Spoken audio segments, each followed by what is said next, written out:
KFC. May kasama na siyang soft drinks. Ang binili ko ay French fries, 2 pieces chicken na may buto. Kasi may mga ano dito eh, may mga chicken na parang nuggets lang, tsaka yung mga chicken strips. Ang binili ko, chicken na may kasamang buto. Ito siya, breast part yata to. Tapos, liit naman ng isa. Leg part. Leg! Maliit. Ayan. Wala silang gravy dito. Ang binibigay lang nila is ketchup, mayonnaise. Hindi nga rin nilagyan ng ketchup or mayonnaise. So, wala. Ganto na lang.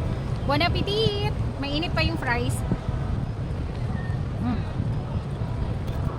Tapos, hindi ko sure, wala rin yatang kanin.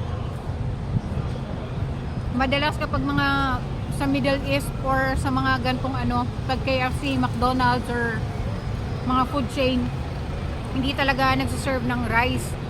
Usually ang pinapartner nila sa mga chicken is tinapay. Kain na natin yung chicken. Pag ako naging commercial ano nito endorser.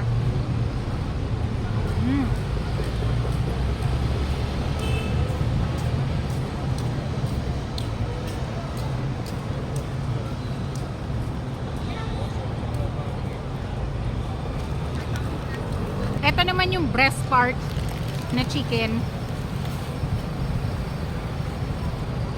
Ingat kayo palagi. Ayun lang. Sinare ko lang.